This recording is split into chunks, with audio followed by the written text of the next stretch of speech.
Halo Sobat FK UNS, kembali lagi nih di FK UNS Talks edisi Hari Bidan Nasional. Tentunya hari ini kita akan membahas seputar Hari Bidan Nasional. Bersama dengan saya Safira Juanda, selama beberapa menit ke depan kita akan ngobrol-ngobrol lanjut dengan narasumber yang sudah hadir pada kesempatan kali ini. Boleh langsung saja ya kita sapa Ibu Rufidah Maulina, Sarjana Sains Terapan Master of Science. Selamat pagi Ibu. Selamat pagi Mbak Safira. Bagaimana Ibu kabarnya? Alhamdulillah baik sekali. Oke, luar biasa.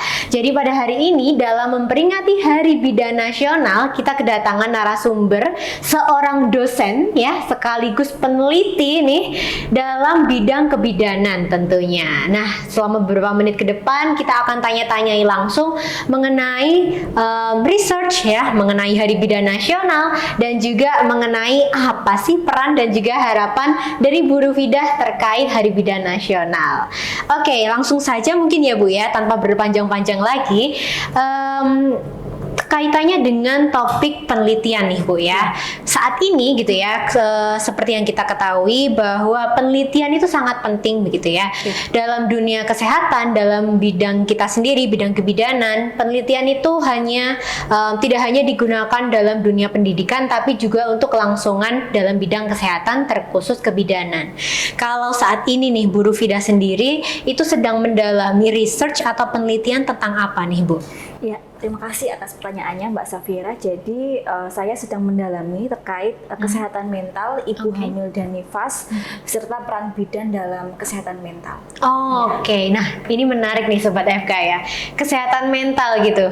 Gen Z pasti udah pada tahu ya kalau terkait kesehatan mental ya. Apa sih Bu alasannya mengambil topik kesehatan mental tersebut? Ya, karena melihat dari kondisi sekarang yang mungkin banyak warga Indonesia dan mungkin juga warga dunia yang sangat aware terhadap kesehatan mental. Kemudian kalau di Indonesia mungkin kesehatan mental ini meskipun sudah banyak dibicarakan di sosial media, tapi dalam kenyataannya ketika kita berkunjung ke masyarakat belum banyak yang berani untuk mengutarakan masalahnya, kemudian gangguan yang sedang dialami apalagi pada masa ibu hamil dan nifas. Apalagi ketika kita ngomongin tentang budaya-budaya di Indonesia atau Jawa khususnya, ketika kita ngomongin tentang kesehatan mental, ibu-ibu mungkin cenderung lebih ke nerimo ya, acceptance ya, ketika terjadi sesuatu yang tidak menyenangkan pada dirinya ya udah kita terima, kita ikhlas gitu ya. Kemudian akhirnya dipendem-pendem, stres sendiri, dan banyak ibu-ibu hamil, ibu nifas yang bahkan sudah memiliki toddlers atau anak-anak balita, dia merasa berjuang sendirian. Sehingga saya ingin mengangkat tema ini karena tidak banyak mungkin rekan-rekan bidan yang mengangkat tema tentang kesehatan mental ibu hamil dan nifas. Kemudian yang dampaknya pada nanti pertumbuhan dan perkembangan anaknya. Gitu. Oke, jadi kalau kita lihat dari kesehatan mental sendiri sangat amat berdampak ya Bu ya. Iya, betul sekali. Untuk ibu nifas maupun untuk bayinya ke depannya ya. Bayi dan balita, bahkan beberapa penelitian itu menjelaskan ketika ibu itu depresi ya, seorang ibu hamil itu depresi, kemudian dia akan develop symptoms atau gejalanya itu ke postpartum. Nanti ketika dia memberikan asuhan kepada anaknya, mengasuh, mendidik itu juga tidak akan maksimal. Sehingga ketika anaknya nanti dewasa akan terbentuk mungkin semacam emotional attachment yang kurang bagus karena dididik atau diasuh oleh ibu yang secara kesehatan mental ada gangguan seperti itu. Dan mungkin karena kalau kita tarik ke belakang, mungkin kenapa ada orang-orang yang ada emotional attachment-nya ada masalah, kemudian mungkin dia agak sedikit dalam tanda kutip berbeda gitu ya, mungkin karena pengasuhan dari kecilnya juga oleh ibu-ibu yang memiliki gangguan mental. Oke. Wow, luar biasa sekali ya. Kita lihat jawaban dari Bu Rufidah. Ternyata kesehatan mental itu sangat panjang alurnya ya, dan juga berdampak pada masa depan anaknya itu sendiri nantinya. Wow. Terkait dengan ini ya Bu ya, kesehatan mental dan juga luaran yang telah Ibu keluarkan, karena saya baru tahu juga ternyata Ibu sudah mengeluarkan buku dengan judul Aku Siap Menjadi Orang Tua. Nah, boleh diceritakan Bu, di-spill dikit nih ke Sobat FK UNS tentang buku dari Aku Siap Menjadi Orang Tua. Iya, Terima kasih. Ya, jadi ini buku Aku Siap Menjadi Orang Tua ini adalah luaran dari pengabdian masyarakat riset grup Midwifery Innovation tahun lalu, dan kami berupaya untuk memberikan persiapan yang maksimal kepada ibu hamil. Saat itu kami memberikan intervensinya kepada ibu hamil di Jenawi, ya, di wilayah Jenawi Karanganyar. Kemudian kami mengumpulkan ibu hamil tersebut beserta pasangannya, lalu memberikan buku. Mungkin boleh saya buka. Boleh, ya. silahkan, Jadi Bu. buku di sini terkait persiapan persalinan, perawatan bayi baru lahir, kemudian tentang imunisasi, ASI, dan mungkin ada sedikit novelty kebaruan di sini. Kita mencantumkan mengelola stres juga, karena menurut saya itu sangat penting ketika ibu hamil itu bisa memanage stresnya. Lalu juga ada merencanakan kehamilan dan pola asuh yang bisa menentukan masa depannya. Begitu. Wow, luar biasa sekali ya teman-teman sobat FKWNS semuanya. Dari sini kita bisa belajar banyak ya dari Bu Rufidah bahwa kesehatan mental itu penting, dan juga penelitian pengabdian masyarakat juga nggak kalah penting. Jadi nih bagi sobat FKWNS yang tertarik dalam bidang penelitian, khususnya semangat deh untuk bisa memajukan dunia kesehatan di Indonesia. Nah, ngomong-ngomong nih Bu, masih tentang peran bidan ya, kita bergeser sedikit tentang peran bidan khususnya dalam isu kesehatan mental gitu ya. Sejauh apa sih Bu sebetulnya peran bidan itu bisa kayak seperti meng-guide atau mungkin membuat suatu kebijakan, atau seperti apa sebetulnya peran bidan itu apa dalam dunia kesehatan mental? Terima kasih ya, ini sangat menarik karena saya mau sedikit menyampaikan terkait juga luaran kami di pertemuan ilmiah tahunan IPKIN tahun 2025. Jadi kami berkesempatan untuk, karena saya juga fokus di sini ya, mengangkat isu terkait kebidanan, terkait peran bidan dalam kesehatan mental. Jadi kami tahun 2024 kemarin sempat melakukan survei online dan alhamdulillahnya pada 300 bidan di Indonesia. Kemudian kami mengambil data tersebut terkait bagaimana selama ini bidan memberikan asuhan kesehatan mental. Mereka bekerja di puskesmas, di rumah sakit, di praktek bidan, dan yang berhubungan dengan layanan pada masyarakat langsung. Kemudian fakta menariknya adalah ternyata mereka itu sering sekali berhadapan dengan ibu dengan gangguan mental. Ya, jadi sering sekali penelitian menunjukkan bahwa 12,6% ibu di Indonesia itu pada saat hamil mengalami common mental disorder. Jadi memang itu sangat, ya mungkin umum gitu ya. Dan bidan pernah berhadapan langsung dengan pasien tersebut. Tapi faktanya tidak banyak yang pernah mendapatkan pelatihan mengenai screening kesehatan mental. Dan tidak tahu bagaimana cara mendeteksi, tidak tahu bagaimana cara untuk memberikan konseling singkat dan juga edukasi. Sehingga saya bersama tim itu mengangkat tema paper kami, yaitu First to Listen, Last to be Trained. Jadi bidan itu adalah orang yang selalu mendengarkan perempuan pertama kali, frontline healthcare workers. Jadi orang pertama yang selalu ada di depan. Cuman ketika berhadapan dengan isu-isu pelatihan, kemudian kapabilitas bidan, itu menjadi seorang yang terakhir. Jadi tidak pernah ada pelatihan, tidak pernah ada screening mengenai kesehatan mental, karena mereka tidak pernah dilatih. Dan itu terjadi di seluruh Indonesia. Kami kemarin mendapatkan data responden bidan-bidan itu tidak hanya di Indonesia bagian barat, tapi juga bagian tengah dan juga bagian timur. Bagian Papua juga mengisi kuesioner kami, sehingga itu yang menjadi topik kami angkat ketika PIT Bidan 2025. Wow, jadi hampir ini ya 300 bidan itu menyatakan bahwa ya memang screening kesehatan mental di ranah kebidanan itu masih perlu ditingkatkan lagi. Betul gitu ya Bu ya. Kalau saat ini apakah sudah ada upaya mungkin Bu dari IPKIN atau mungkin dari pemerintahan Indonesia untuk mengatasi nih? Mungkin untuk memberikan screening kesehatan mental, kalau di Indonesia berarti kan di puskesmas atau mungkin di praktik mandiri bidan itu seperti apa Bu?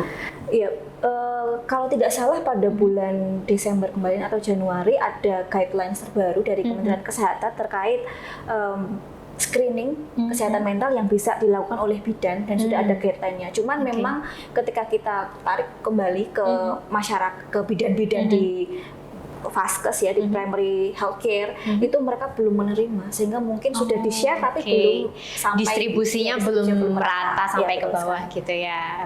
Nah ini mungkin juga peran bidan ya, semua bidan yang menonton ini FKWNS Talks kali ini mungkin kesehatan mental tuh sangat penting gitu ya. Jadi jika sudah ada guideline dari atas, ada baiknya kita mendistribusikan hal tersebut sampai ke bawah-bawah gitu ya. Syukur-syukur tahun depan gitu kesehatan mental ibu nifas, ibu hamil bisa terjaga dan juga turut membantu dalam kesehatan di Indonesia gitu. Selanjutnya ya Bu ya, masih terkait dengan kesehatan mental. Saya juga penasaran nih Bu, terkait apa sih sebetulnya inti gitu dari kesehatan mental itu sendiri? Maksud saya apakah gitu ya Bu ya, ibu hamil itu yang tidak di screening kesehatan mental itu juga akan selamanya memiliki masalah mental gitu? Kalau kita ngomongin apakah orang yang terkena gangguan kesehatan mental akan selalu sakit, itu sepertinya tidak selalu ya, tergantung dari coping mekanisme dan juga bagaimana resiliensinya dia. Bisa jadi ibu yang dia itu postpartum blues misalkan ya, setelah melahirkan dia tidak mendapatkan dukungan sosial, kemudian hormonnya sangat bergejolak, akhirnya dia stres sendiri, tapi karena dia punya resiliensi yang bagus dan dukungan sosial yang akhirnya bagus ya, dia akan sembuh. Sehingga itu memang peran bidan di sini tidak hanya mengedukasi ibu hamilnya, ibu nifasnya bagaimana cara agar dia bisa mengelola stres dan menjadi resilience, tapi juga bagaimana mendukung sosial support dari lingkungan terdekat dari si ibu hamil dan ibu nifas ini. Wow, betul sekali ya Sobat FKWNS. Nah, sedikit memunculkan pertanyaan juga di saya ya Bu ya.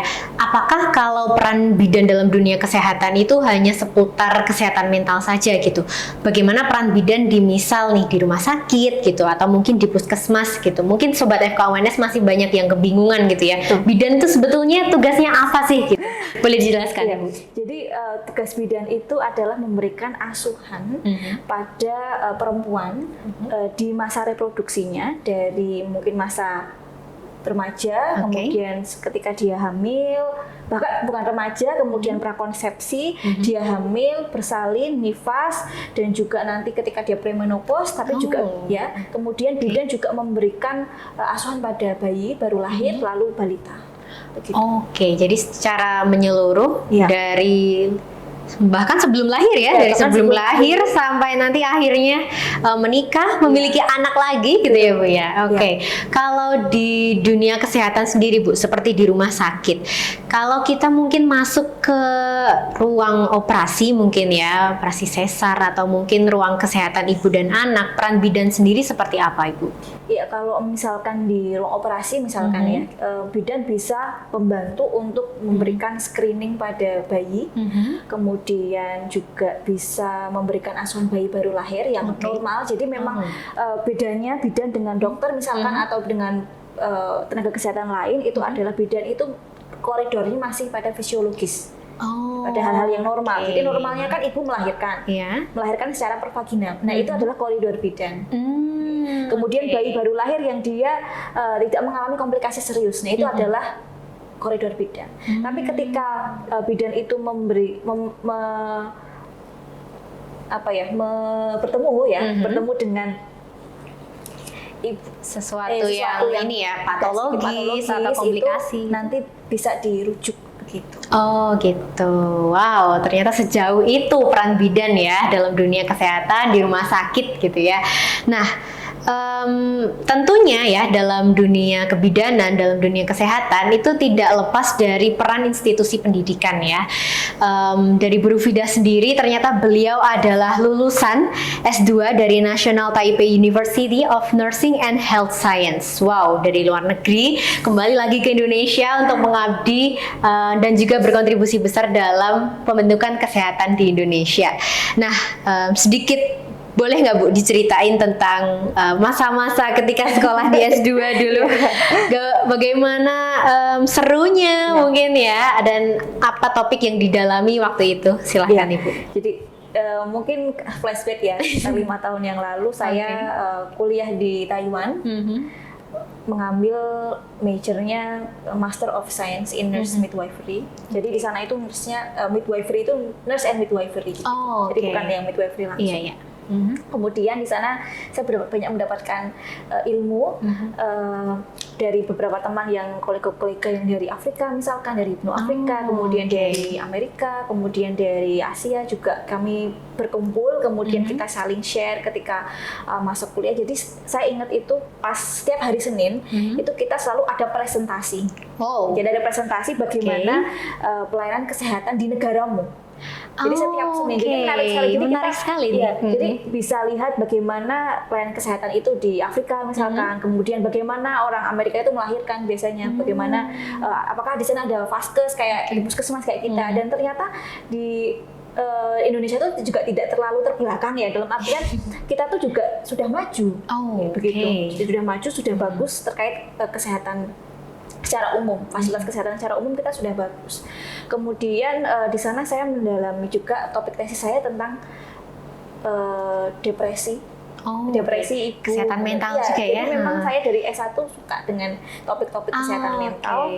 Kemudian S2 saya mengambil materi tentang kesehatan mental dan berhubungan dengan perilaku kesehatan, health behavior of pregnant women. Di Solo juga saya ambil datanya. Wow, luar biasa sekali Sobat FKUNS. Kita tahu bersama ya bahwa pengalaman yang Ibu ambil ya di S2 di Taiwan ternyata juga langsung berdampak untuk masyarakat di Indonesia tentunya. Nah, seperti yang kita ketahui ya Sobat FKUNS, Prodi Kebidanan Fakultas Kedokteran Universitas 11 Maret ini juga sedang ini ya, naik-naiknya gitu, sedang ingin digencar-gencarkan gitu supaya semua orang itu tahu bahwa ini loh di FKUNS tuh ada prodi kebidanan loh gitu.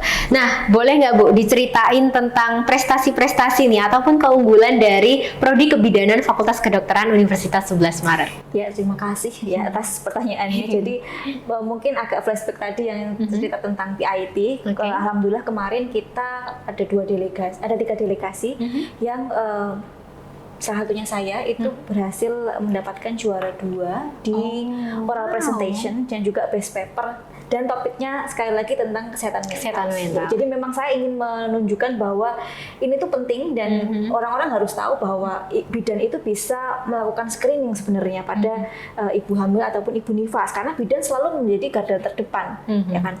Kemudian kami mendapatkan juara 2, kemudian best paper juga, lalu ada luaran-luaran yang setiap tahun kami buat ya. Ada buku, ini adalah luaran dari pendidikan, ini mahasiswa profesi kebidanan, kemudian ada buku referensi, kemudian ada luaran dari riset grup kami, pop-up book Siasui untuk ibu menyusui, kemudian ada butterfly pea, jadi ini adalah teh bunga telang. Ya, kemudian juga ada buku ajar asuhan kebidanan yang dipublikasikan oleh EGC. Jadi cukup banyak ya ternyata luaran yang dihasilkan oleh prodi kebidanan Fakultas Kedokteran UNS. Kalau tadi tentang keunggulan dan juga keunggulan, kalau sekarang terkait dengan pengabdian masyarakat nih Bu, yang sudah dilakukan oleh kebidanan Fakultas Kedokteran, apakah sudah ada yang dirasakan dampaknya nih oleh masyarakat luas di Indonesia? Boleh dijelaskan Ibu? Ya mungkin kalau secara luas Indonesia sepertinya belum ya, cuman kami memang masih berkutat di daerah sekitar Solo karena kami percaya bahwa pengabdian terbaik itu adalah yang paling dekat dulu. Jadi orang-orang yang terdekat itu terdampak dulu, berdaya, baru nanti kita kalau merasakan ini berhasil, baru kita akan memperluas sayapnya dulu gitu. Jadi kalau di teman-teman kebidanan kami sudah ada spesifik majornya, misalkan saya di kesehatan mental, kemudian Ibu Novi itu di pijat bayi dan komplementer terapi, kemudian Ibu Lulu itu di di ASI dan Nifas, kemudian Ibu Revi di prakonsepsi. Jadi kami pengabdiannya sesuai dengan expertise masing-masing. Oh gitu. Jadi setiap dosen memiliki kompetensinya masing-masing di dalam bidang tersebut gitu ya? Iya, betul sekali. Oke. Menuju terakhir ya Bu ya. Mungkin saya boleh tanya-tanya tentang Hari Bidan Nasional ya Bu ya. Kalau dari Bu Rufida sendiri nih Bu, gimana rasanya gitu ya selama ini sudah menjadi peneliti, sudah menjadi seorang bidan, itu apa sih Bu yang Ibu pengen sampaikan dalam rangka Hari Bidan Nasional tahun ini? Ya, mungkin yang ingin saya sampaikan sekali lagi karena topik riset saya dan yang akan saya dalami adalah kesehatan mental, saya ingin bidan-bidan itu bisa lebih berdaya dalam hal menangani, bukan yang menangani memberikan obat ya, bukan cuman memberikan screening terkait kesehatan mental pada ibu hamil dan nifas, karena saya rasa dari kemarin survei yang kami lakukan belum banyak bidan yang bisa untuk melakukan screening tersebut. Kemudian selain itu mungkin bidan bisa tidak hanya memberikan lilin, tidak hanya menjadi lilin. Jadi kenapa? Karena kadang kalau menjadi lilin nanti ketika dia bisa menerangi sekitar, in the end dia akan padam. Jadi seperti menerangi orang-orang sekitar, tapi dia mengorbankan diri. Iya, padam sendiri. Iya. Jadi saya harap bidan-bidan juga bisa menjadi lentera. Jadi yang selalu ada dan kelihatan dampaknya di sekitar. Ya, jadi kami harap ketika kita melakukan penelitian tentang kesehatan mental, kita berharap independensi bidan terkait mengasuh pada perempuan itu lebih kuat, ya tidak hanya secara fisik tapi juga secara mental. Wow, sungguh menginspirasi sekali ya pesan dan juga titipan dikit gitu ya dari Bu Rufida. Kita harus menjadi lentera ya, bidan-bidan harus menjadi lentera supaya nantinya kedepannya juga bisa berdampak dalam dunia kesehatan di Indonesia.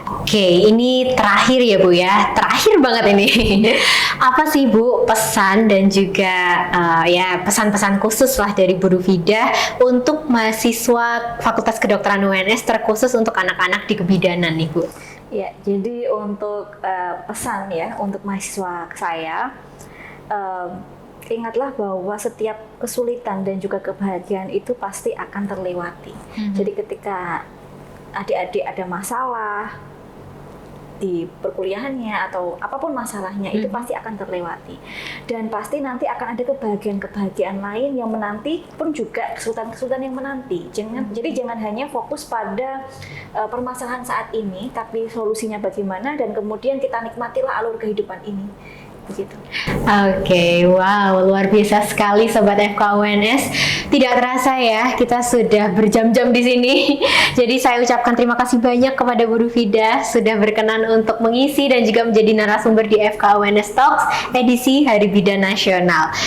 Terima kasih juga kepada Sobat FKUNS yang sudah setia menonton kami dan menantikan episode-episode FKUNS Talks lainnya.